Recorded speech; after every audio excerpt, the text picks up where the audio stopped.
Sports talk conversations with a good laugh mixed in. This is the Sports Talk with Thetford and Ashby podcast from Double T 97.3, presented by Cantex Roofing and Construction.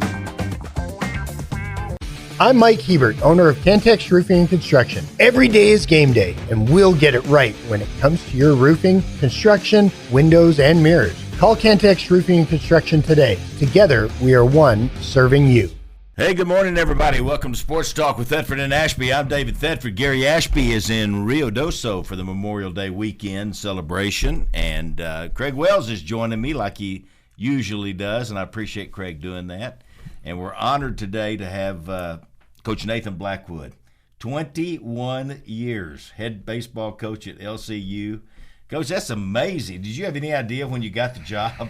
I think I'll be here for a long time. No, that you don't think that, but at the time you hope that for sure. Yeah. But it's a great place to work and great people there. So just means I'm getting old if it's been that long. Yeah. Though. Well, Coach Duncan was really upset that you weren't at Ashton's wedding last night, and I thought you might slip out. I thought about getting over there. But it was hard. great. Yeah. There was a huge crowd there. He hurt your attendance. Yeah, Baseball. There's a ton of LCU people there. He didn't.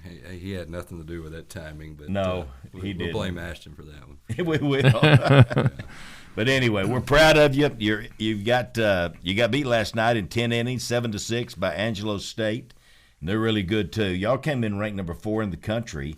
They're ranked number 17, I think. But you got to win 2 today, Coach, to advance to the College World Series and the 8 teams that'll be left. Yeah, we do. We got hopefully a long day ahead of us, but it's that old cliche. We got to go win this first inning, this first game, and then see what happens. I like our chances. It's certainly not the place you want to be in after giving up a lead last night, but I think we got a shot for sure. And you don't get to this point of the season and don't think you have a shot, but our guys are going to respond the right way. So last night was the, I think, 5th game between you and Angelo this year. You split 2-2 the first 4, so that means it's your turn.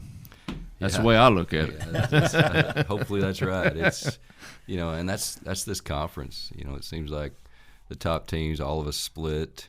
The difference was trying to take care of the bottom teams, and that's what caused us to win the regular season. But all the top teams in the league were all about the same, and like you said, us and Angelo, us and WT, we all split, and now it's coming down to this. Nathan, a lot of people might not realize it, but like your regular schedule, I think you have 2 non-conference games, and then the rest of them are all conference, Lone Star Conference. 48 conference games. So, yeah. 48? out of 50 games. Yeah. So How do you do that? They all count, don't they? Yeah, it's unbelievable. Hard. I was in favor of it because the alternative is having divisions, which I don't like in baseball. You certainly want to play everybody in the league, and if we didn't play a 4-game series on the weekend, we only get 13 weekends.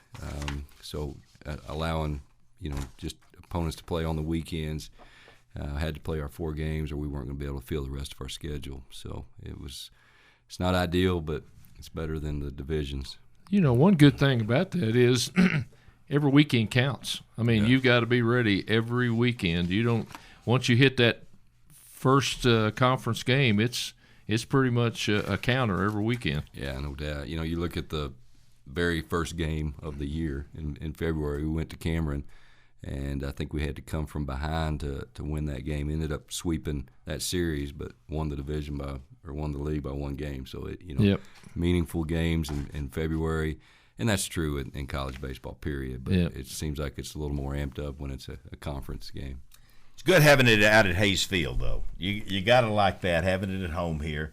And we need a big crowd out there today, Coach. 2 o'clock would be great to have the fans come out and really support the Shaps, because this is a big deal. Yeah. I mean, you get to the College World Series, that's a big deal. Yeah, it's a fun time of year for sure. And we had good crowd yesterday. I'd love to have an even better crowd today, but our guys do like playing at home, especially on a day like today where the wind's blowing out.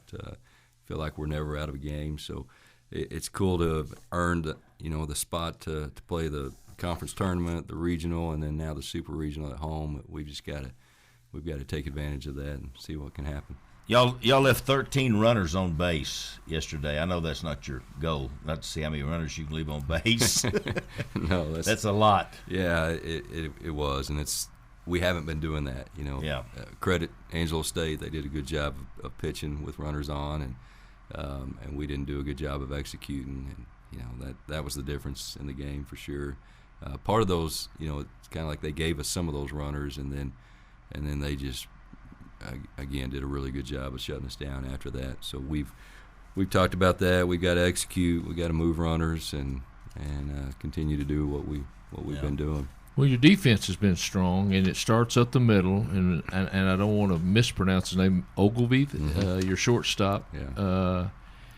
A tremendous player. I mean, covers a lot of ground, good at the plate, and an outstanding young man. Yeah, no doubt. You nailed it. He's he's good in every way. We're going to miss him a lot. He's one of those 4.0 students, great with the kids, great in the community, outstanding ball player, as you've seen. He's just a winner. He's the guy that knows knows what we need to win. And Can you not get a COVID year?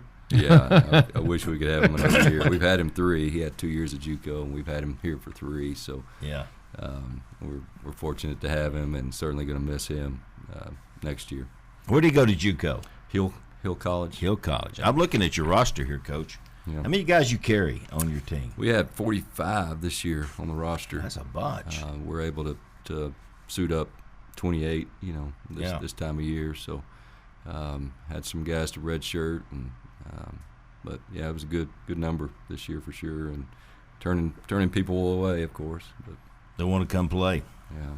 Well, that's cool. I see, and you get some Lubbock kids. You do a great job around this part of the state of Texas with the JUCO and the high school kids. And LCU's got a lot to offer now, Coach. I mean, that school is booming and doing great. Yeah, it's the school itself for sure is moving in the right direction. And but the baseball program, as you know, has always been good. Way before I got there, and what they built, and it's known nationwide as far as baseball is concerned. What Larry Hayes and those guys did, and you still see people around here talking about it, and it's legendary. It really is. Yeah, so it's fun to be able to inherit that and in some ways build on it. But LSU's a good place. Was the last national championship in '83? No, we won it in 09. 2009. Yeah. It was the NAI national championship. NAI. Okay. We've been D2 since 2016 was our first year of eligibility. Yeah. In Division II. Yeah, there's not too many programs D2 that have 2 national championship banners out there on the wall. No. Yeah, we'll take it. Yeah, sure. You'd like another one? I'd love another one. Yeah. Who is the number 1 ranked team in Division II? Tampa, University of Tampa, and then Central Missouri, I believe, is number 2. Can't even think of who number 3 is, but those 2 teams for sure are powerhouses, and it looks like both of them are going to make it back to Cary. Nathan, that Missouri-Kansas area is a Division II hotbed. I mean, they've got several schools in several sports that Division II are always in some kind of finals situation. It seems like it, yeah. In baseball, it's Central Missouri and Missouri Southern and Central Oklahoma. Right. Those 3 for sure. Missouri Southern and Central Missouri are in the MIAA and UCO, the Great American Conference. So it's a good league, but sure. The Lone Star Conference, defending champions in our conference, national champions from Angelo, who you're playing. But Lone Star Conference has got quite a few good teams itself. In fact, you beat one to win the conference championship and didn't really do it real easy. It wasn't real easy, but you did come out on top. Yeah, and that's, I feel top to bottom, the Lone Star is the best team, the best conference in the country. There's some teams like Tampa and Central Missouri and schools like that at the top of their conference are better. But our middle and bottom teams are way better than any of the teams in the other leagues. So just getting through this Lone Star Conference is a brutal task. And I think, too, Nathan, that is a reflection upon high school baseball in the Lone Star Conference area and what people have to draw from. I mean, I think there's a lot of West Texas, Eastern New Mexico, Central Texas kids in that Lone Star Conference. Yeah, no doubt. It's a Texas-heavy conference, of course, Lone Star. But yeah, this baseball in this area, high school and summer ball and the junior college, Region 5 junior college is really phenomenal. So it's a good area to recruit from, and we go all over the world recruiting, but it's primarily in this area, in this region. Craig's making a good point. Lubbock has always been considered a baseball town, and part of that is because of Lubbock Christian. I mean, and what y'all have accomplished. I'm looking at this, Coach. In 2009, we're 52-8 in the national champions. But the year before, 2000, and that was 2009. In 2008, you were 53-4 and ranked number 1 in the country. Who beat you? Oklahoma City. That was the last year that NAIA did the actual pre-regional bids, where they everything's preset before the season, and you only play. It's kind of like what D2 does. You play everybody in your region to get to the World Series. So we were number 1 team all year in the nation.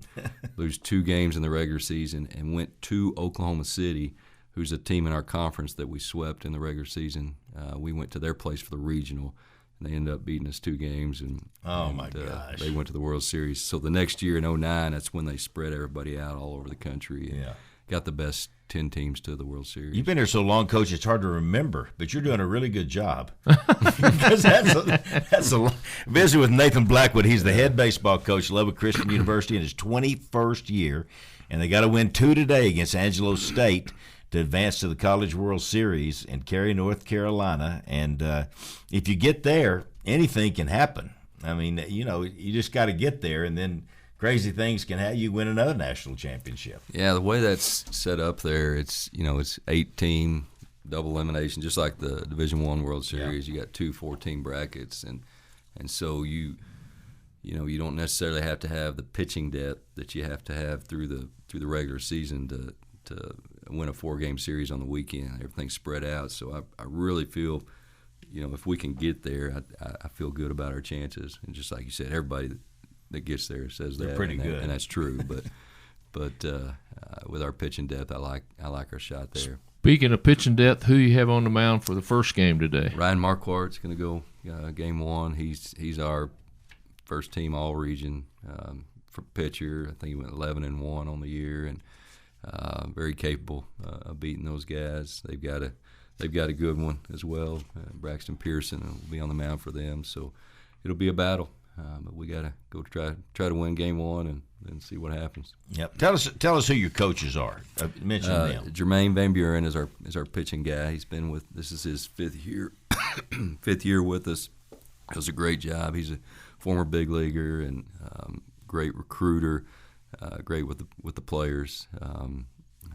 We got him from New Mexico Military Institute, but he lived in Amarillo, and we brought them here, and him and his wife. So it's good having them here. Brandon Walker is our hitting coach. We got him from the Lubbock Christian High School. He was the head coach over there. We lost Hector Lamone. He ended up retiring. Going in the Hall of Fame this year. Yeah, he is going in the Hall of Fame. And he was a great one to have with us too. But when he retired, we replaced him with Brandon Walker. So great staff. We've got a couple of GAs that play for us that are hard workers and do a good job. So that's the key, having great people around you for sure. And Jermaine, of course, he's our recruiting coordinator. So he's constantly working, constantly on the phone, and does a good job. You're always in the third base coaching box? I am. What's the closest you've been? Have you been hit? Last night I almost got hit. Foul ball right down, and I just froze. I couldn't. It was either going to hit me or I couldn't do anything. It was on you. It was on me. So. Who was the coach that got hit in the face in the Big 12 deal? He got black eyes. Yeah, I can't. Central Florida coach. Yeah, UCF. He could. It's dangerous over there. Yeah, no doubt. There was a pitcher that got hit, I think, with a ball being thrown back. Thrown back to him. He just missed it. Hit him in the eye. I know it. Well, it's. It's just so fun. And Lubbock Christian has such great tradition in baseball, and you've just kept it going. I mean, you have literally just built on that great tradition of Lubbock Christian University and their baseball program. And I know you're proud to be the head coach. It's an absolutely wonderful place to be. It is for sure, and like you said, great people working there and great support. It's we want to win baseball games, but it's way bigger than that there. Yeah. And and I know that's true at a lot of places, but it's especially true at Lubbock Christian. And building the character of these young men and steering them in the right direction is an important part of what we do. So it's a fun place to be able to do that and get supported in doing that. Yeah. Go over a couple of your seniors that you've got that you want to talk about that have been instrumental for you to get where you are. Yeah, last night's pitcher Aiden Alger was a we're going to miss him for sure next year. That guy competes like nobody's business. He's got good stuff, but he's probably not as good stuff-wise as the guy that's going to today. But we always threw him Friday night. He was our guy that just kept us in the game. Competes again, great competitor, and we trusted him on the mound. So we're gonna miss him for sure. Mentioned Carson Ogilvy, Jared Gibson, a Lubbock guy. Catcher, leader in every way. That guy's when we recruited him, they told us he's a program changer, and he's that kind of guy. He's just does everything right. We had some disciplined runners the other day. We call him our triangle guy. We had some things that we had to take care of, and I look up and he's out there running with them, and I go, I didn't know he must. I didn't know he did anything, and they said, he's just trying to help those other guys out. That's the kind of guy he is. Well, Coach, we got about a minute left, and I know that you're a football official too, a referee, and which is harder, being the head coach? Yeah, much harder being a coach than a referee. I know it. Everybody already thinks you're bad if you're a referee. I know it doesn't matter there. I hear you. You go in being bad. Yeah, everybody hates you from the get-go. No doubt. Well, Coach, you've done a wonderful job, and we're pulling for you today. Let's go get two, and we're about to run out of time here. We don't want to keep you because you're so nice to come in on a day when you've got these two big Appreciate games. it very, very much. Yeah, Thank you for doing it. Everybody get out there. 2 o'clock, Hayes Field. All right. First pitch is Coach Nathan Blackwood. Go Shaps. Sports talk conversations with a good laugh mixed in.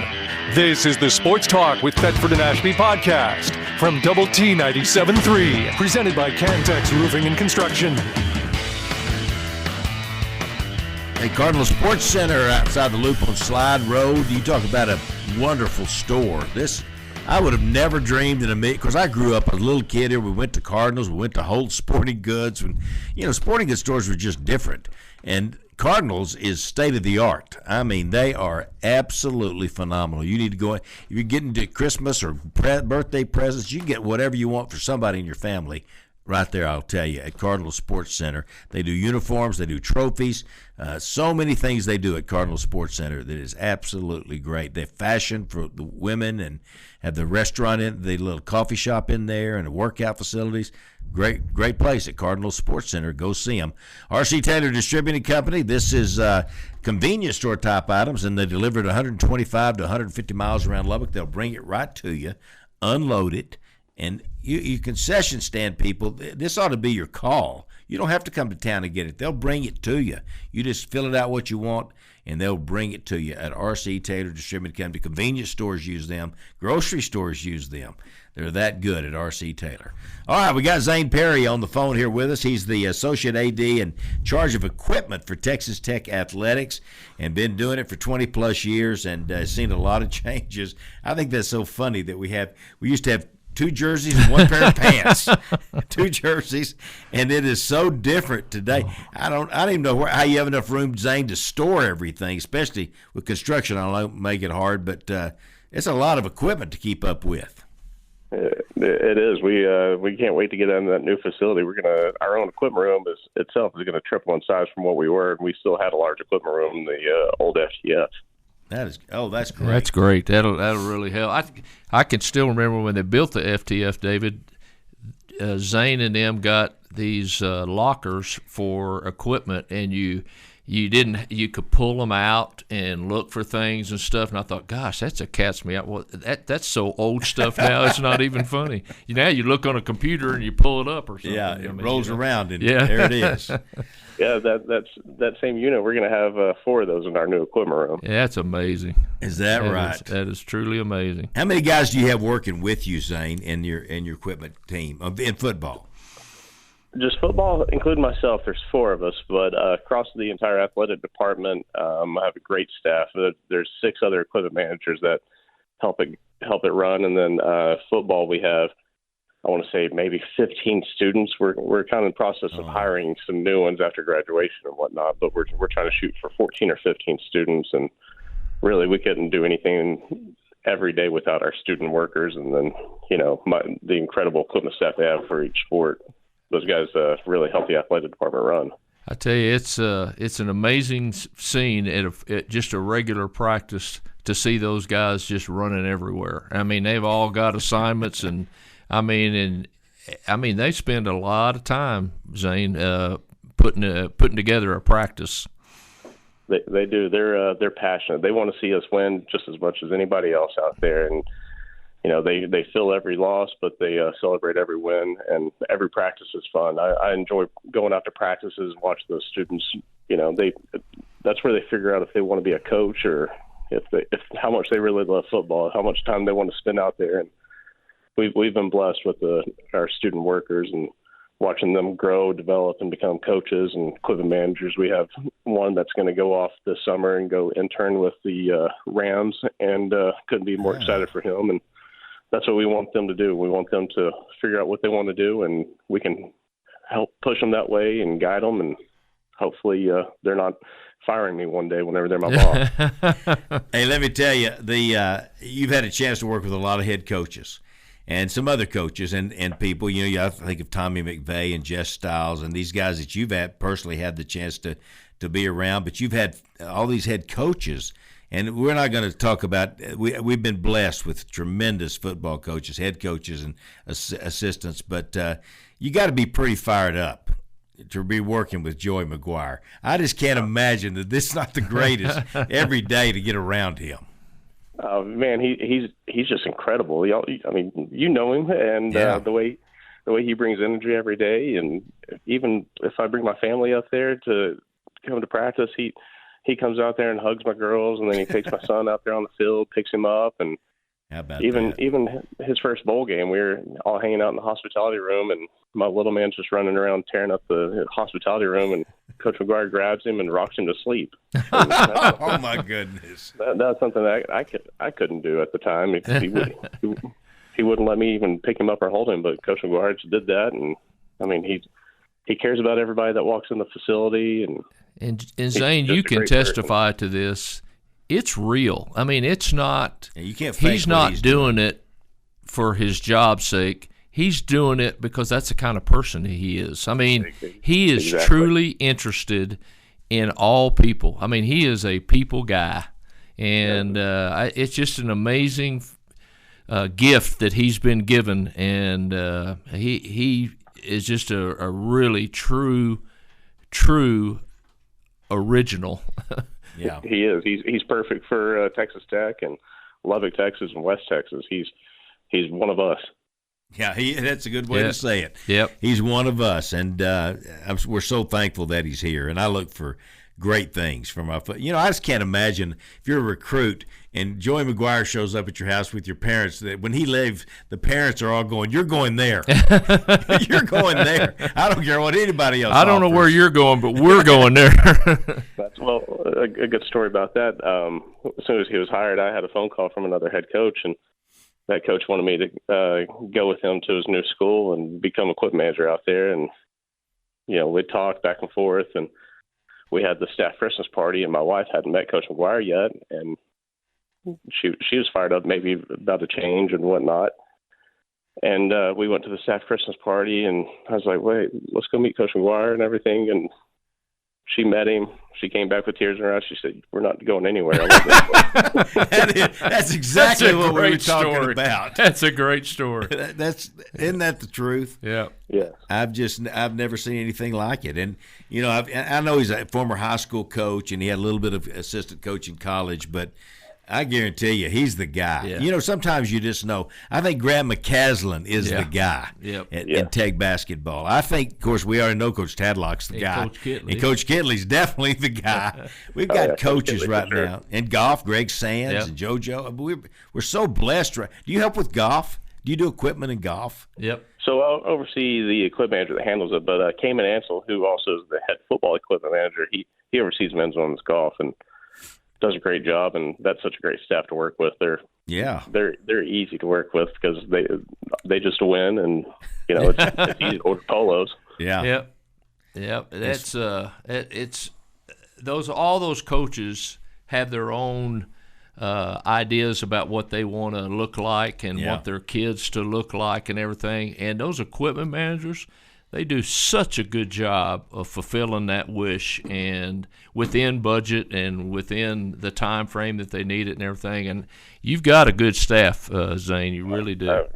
A great staff. I put them up against anybody in the country as far as equipment staff. Yep. All of us, except for one of us, and it's not his fault, but we're all Red Raiders, and we're all pretty much born and raised here too, except for another one. He's out of Houston, but he's still a Red Raider graduate. We just care about this university. Backstory, kind of changing the tune a little bit.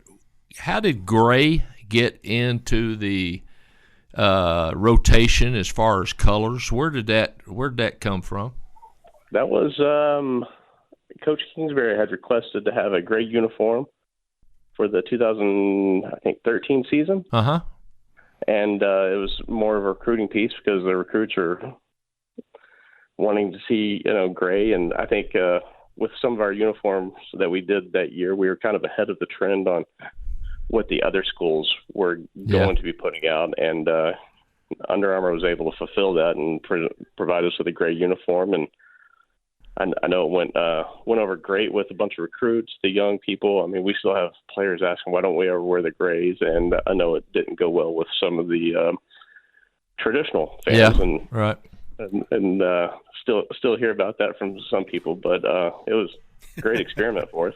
If you had to guess, Zane, over the years, black or red or white, what the players themselves, over the years, is there a color that pretty much every year that group likes this color or that color? Man, I think that changes. I think right now I'd say the guys like wearing the red jerseys, black pants, or even if they wear the red jersey, red pants with a black helmet, kind of the 2005 look with Danny Amendola and those guys and Torian Henderson. I know that one year, when one of the years that Coach Leach was here, those kids would have worn black every game if you'd have let them. Yes. Yeah. Yeah, they just those kids, that group of kids. It was the pirate deal. Yeah, I don't know, but they superstition, like baseball players. Nobody more superstition than baseball players are. But I guess they just fell in love with those blacks, and you can't wear them every game, but they sure would have liked to have tried.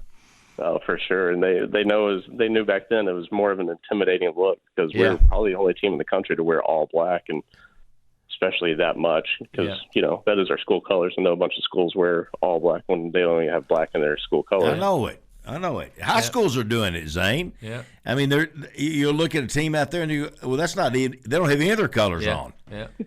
Well, I don't get it. Look at Duke. Duke has been blue and white forever, and now they've got a black uniform with dark blue numbers and so forth. I mean, I guess it just changes as generations change. Helmet colors, and how do you do? Do you have a set of white helmets? Do you have a set of red helmets or do you paint them or what?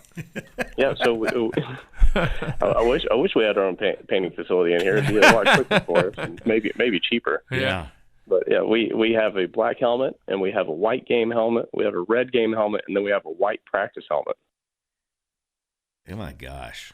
And now you have these rubber contraptions for put head on top of injuries the that you helmet. put on top of helmets. And I'm not going to be a bit surprised someplace in the future if those aren't worn during games. I think the NFL just cleared those for guys to wear those in games. So we'll see how the NFL uses them. And do players request those, or do you put them on because the medical staff says this guy needs to be wearing this, or how does that go?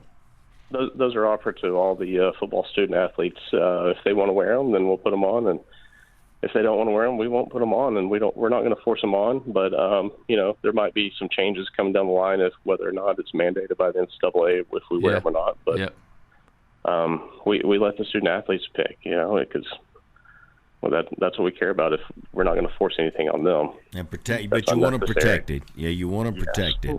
100%. That's our main purpose for equipment operations is to provide the best protective equipment for our student athletes and make sure that's fitting properly. How many types of helmets do we have? We have we use primarily two companies. We go through Riddell and Schutt. Okay. And Schutt is partnered with Visus, so we can pull from Visus as well. But right now we're probably about 85 to 90% Riddell, and the rest are guys wearing Schutt F7 helmets. Let me ask you this, Zane, because back in mine and Craig's days, everybody wore jockstrap. They don't even make jock straps anymore. They make them. They don't offer them to us. I mean, everybody. That was every athlete. That's what you had. The men. That's what you had. And they're not even out there anymore. And that's how apparel has changed. You know? You got these tights and all these other support. Yep. I'm not sure if we. I know probably baseball has jock straps in their clubhouse, but football doesn't have any jock straps in their stores. It's just crazy. I'm amazed at these uniforms. I don't know what you think, Zane. Let me ask you this question, because this is right up your cup of tea here. What we got going. To me, sometimes how you suit up and how you look has a direct impact on how you play. I mean, sometimes you look intimidating, and I don't know what it is, but something has to do with the uniforms. It's kind of a big deal.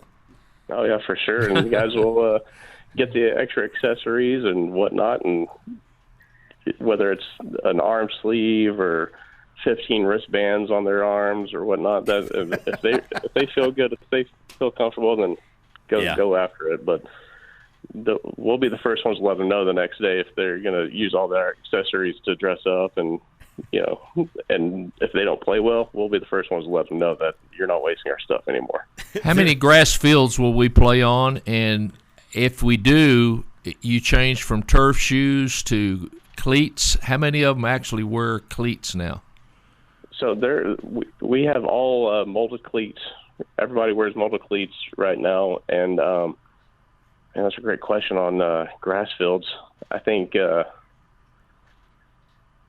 UCF going to be grass? We don't go to UCF this year. Okay.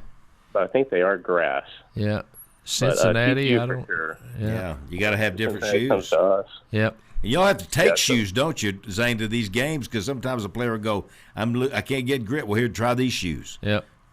Yeah, we always have extra cleats on hand, and like for the grass games, everybody will have a set of detachable screw-in cleats. Those tend to work better from our experience Yeah. on grass. And if they feel comfortable wearing their molded shoes, then we'll put them in the moldeds, but we'll let them pick. Let me ask you one quick question. Kurt Langford sent it in. He said, what if football players start wearing different colored shoes like basketball?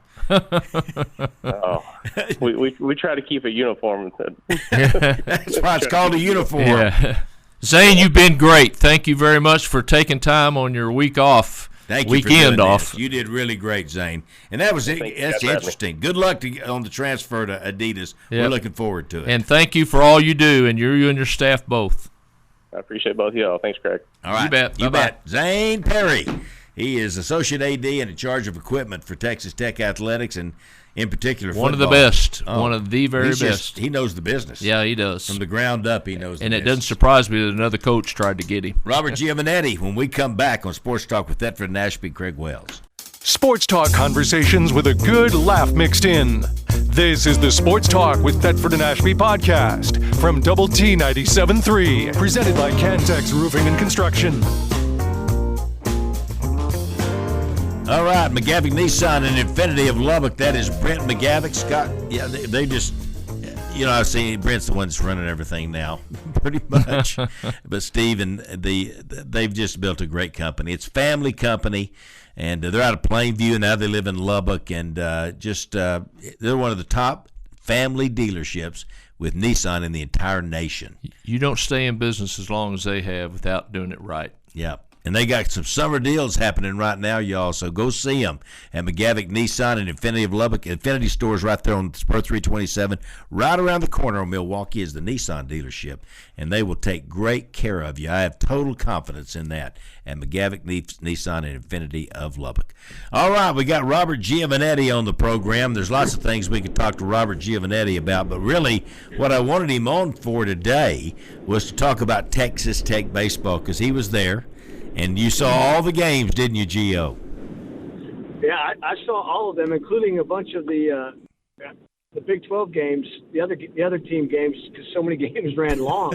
I know it. We got to see a lot of other baseball as well. So wish I was still there waiting to play tonight, but heading home. Just left Benjamin. My impression, Gio, from watching, I watched every game until last night. I didn't get to see the game yesterday because we had a wedding to go to, but my impression, I was so glad that Tech baseball got to have fun. Yeah, they were having fun and competing, and they've had kind of a weird year, and I think the guys had more fun in this Big 12 tournament. Yeah, I think that was kind of the theme, right? They knew they had to win it probably to extend their season, yep. And I think they just really, that's a great point to make. I think they really played hard, and that Texas game the first night, I think the 2-run homer by McGee in the 8th kind of changed things. But I was glad to see these guys have some good things happen to them here. They had a tough year. They had a lot of breaks go against them. But as Coach Tadlock said on one of those nights, hey, that's baseball, right? You just expect some of those things. But yeah, they did compete hard. They had a good time, and I know they're all disappointed to be on a bus right now. Yeah. Robert, one of the things that I really got out of the whole tournament was how Tim and he just kind of let them play, like you were talking about, having fun. He just let them play. The pitchers, especially, I thought we did not have a bad pitching performance. That last night, Trendon Parrish last night was an outstanding effort on the mound. Yeah, you think you had really 4 good starting performances. K-Rob on Tuesday against Texas when you really needed it. I thought Erdman pitched well against Oklahoma State on Wednesday, but then Free against Cincinnati, and then you mentioned Parrish last night. What they tell you, and Parrish said it after the game, he said, look, because somebody asked him kind of a stupid question like, hey, you didn't give very many strikeouts, whatever, and he goes, I wouldn't worry about strikeouts. He said, I was worried about what can I do to help my team win this game. And that's what he did, right? That I thought our pitching gave us a chance every night, and that's all you can really ask for. You ran against a guy last night for Oklahoma State who was just really, really good, and sometimes you got to tip the cap to the other guy too. Yep, that's true. That is exactly true. And I thought, I think Hacks on the radio said, and Jamie said, defensively, we've been less than stellar all year. But that tournament, I think going into the last game, I don't think we had an error. And I don't know that we had one last night in that game that I can remember. No. But yeah, I thought we played – you're right, we played well defensively. What's funny is one of those nights, and they're playing for the championship tonight, and they were Big 12 regular season champs. I'm trying to think of one of those extended games. OU had 7 errors. Yeah, it's Kansas against Kansas, yeah. 7 errors. Yeah. And still won the game. And, I thought our guys really cleaned it up. I thought, Will Burns settled in at shortstop, I think, and did a really nice job. Will has gone back and forth football and baseball, and I think once he got done playing football and really concentrated on baseball, he got some more playing time. And, and I thought our guys in the outfield were outstanding as well. So, yeah, some positives you take. Again, we're disappointed. Wished we were playing tonight, but I thought they performed well this entire week. How was it playing at Globe Life? Was that and they take care of you? And there were lots of good seats I saw. Of course, the games were all running so late. Everybody was frustrated. The thing about Globe Life is the great advantage it has is the roof. Yeah. Because it did rain on 2 of the days we were there, but it didn't impact game times. But they still, again, could you imagine if we had rain delays on top of everything else this week? But the thing I don't really like about it, the atmosphere is not fantastic just because the fans do get swallowed up a little bit inside that stadium. And I don't know if you've seen the video that our guys did. Alan on our team did he had a great shot of McGee hitting the home run against UT, and it's so quiet in there when he hits it. And then when he hits it, you can hear the fans explode. So it's a great venue. It's great for our guys to be able to play in that big league ballpark. Josh Young got to be in our dugout on Tuesday night. He was there in the dugout, cheering the guys on Tuesday. So I think from that standpoint, it's really great to be in that big league ballpark. But, from a strictly fan atmosphere, and Craig remembers these at Bricktown. Yep. Yeah, those were great. But then there was also times we'd be waiting a lot of times for rain, and because that's thunderstorm season up in Oklahoma as well. So it's probably you're really nitpicking when you go, oh man, there's a lot of empty seats. I mean, when I say that the atmosphere wasn't great, because overall there's not a nicer ballpark in the country. It was really nice. Robert, can I switch gears on you here a little bit? We just got through talking to Zane Perry about equipment and everything, and one of the things we talked about was the Adidas switchover. I know that you got a chance to go to the Adidas headquarters and kind of get the ball rolling, so to speak, and can you talk from your vantage point about the switchover and the timeline and what you think about the switchover itself? Yeah, I think we're excited, right? We had a great run with Under Armour and a lot of great memories with Under Armour, but this represents a really, I think, big step for us. Patrick Mahomes was such an integral part of this, and Adidas is really, they're excited about this opportunity as well. And so, Zane was one of them. 4 of us went to Portland a couple weeks ago. We spent a week up there at their headquarters. It kind of shows you what Adidas is looking for. My team, and we have a lot of different meetings with Adidas every week, so sometimes I even get confused. I'm like, what's this meeting about? But because we have like the other day on Thursday, I was in my hotel room and I had 3 back-to-back Zoom calls, and I was getting them all confused. But they're working with them as far as what the rollout's going to be like, and I think setting expectations too. It's going to be great for our fans, and I think when you walk around town and you see the number of people that wear Under Armour, I think a lot of it is because people want to support Texas Tech and they want to support the brand that Texas Tech is associated with. So I think they realize we're going to see that with Adidas. What people, and Zane might have already said this, you're probably not going to be able to go on July 1st when the partnership begins and buy a lot of Adidas stuff at the store. You can online, just because they can't ship anything until after July 1st. So there's going to be a very measured retail rollout, but you will be able to go online and get some Adidas Tech gear on July 1st. So we're excited. We've got some great ideas about how we're going to roll that out. We're working with Patrick Mahomes' team about when he might be able to come into town, and he's got his Gladiator line as part of the Adidas line, and so Patrick is very excited about Texas Tech wearing that, and so he's got a couple other things that he's going to unveil around that. So starting July 1, it'll be pretty busy as far as the way we message and how we work with Adidas. It's, of course, Zane, I didn't know you were that. I knew you were involved, but you're really involved. But Zane, this is busy time. This is a major undertaking to make a switch over after having been with Under Armour for so long, and to take us to Adidas. That's a big deal. Yeah, and let me be clear. Zane is really involved, right? Because he's got to get all the equipment here, and he's got to get everything in place. And I don't think Zane's going to get much of a summer. And just even, you guys know Shashir with baseball, and just talking to Shashir yesterday of, hey, we got to start ordering our uniforms. Our coaches are going to be on the road in July, and we need to outfit them. And there's so many little things, and you don't realize just how much is involved with a guy like Zane and his crew, what they have to deal with. And so, Zane is fantastic. He's been around for a long time, and he knows what he's doing. And when we went to Portland, Zane was kind of a legend there. Like, they're like, oh, hey, we got the tech equipment guy. So he was the only equipment manager.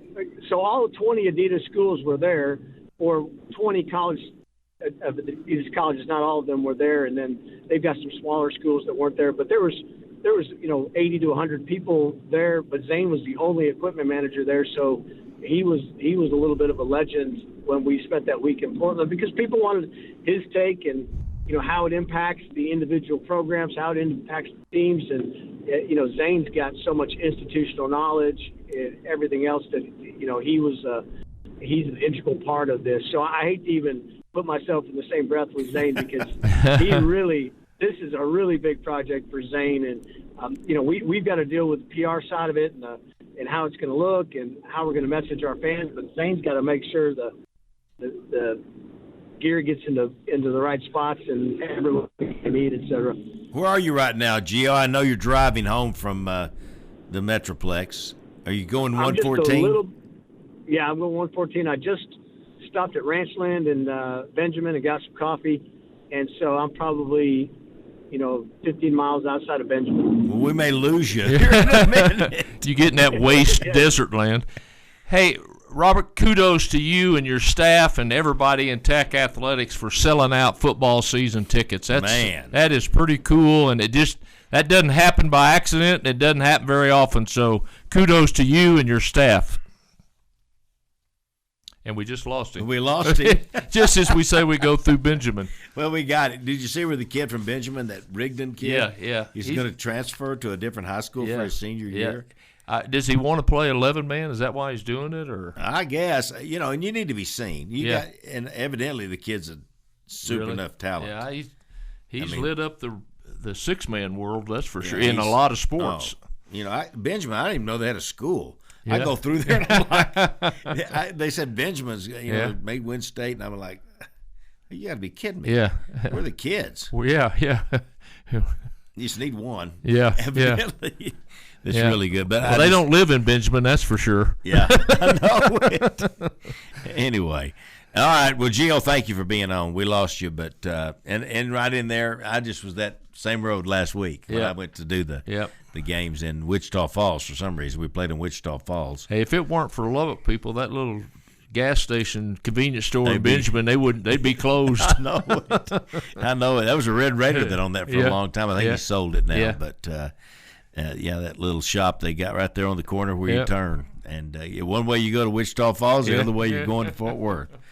But anyway, it's fun to have Gio on. Gio does so many things and does them so well, and we appreciate him taking the time to be on today. And I really wanted him to talk because I knew he was at the games, and we couldn't get a coach on today because Tech baseball. But I want to talk to Joe Hughes when we get a chance because, his first year actually coaching and get his impressions. Expanded that coaching staff to have 4 on the field coaches, as they say, and Joe was on first base. So he probably would He's be a a good good one, too. guest to Yeah. talk to listen to what he experienced his first year. And we will do that when they get back and kind of get situated. And Tech baseball's in good hands, y'all. Well, just relax. We're in good hands. And sometimes you have a rough go when you have injuries, and we lost a couple of pitchers. And pitching, you don't have pitchers, you're in trouble. And of all the teams that the NIL affected, probably baseball it affected the most. Yeah. Because we lost a couple of pitchers that probably would have helped us. Oh, yeah. And you don't have a crystal ball, but you think based on past performances that they would have helped us a lot. But there's nobody that wants to be in Omaha any more than Tim Tadlock does. He's two-time National Coach of the Year at Texas Tech. If he if he can do anything possible, he will to get us there. And so I feel good about the fact that we did everything we possibly could to win the Big 12 and to get to Omaha. So you're exactly right, and you put it very, very good. We're in good hands. Well, the deal with Coach Tadlock, and I don't know this for sure. I haven't asked him this, but just knowing him like I do and knowing him like you do, he's old school.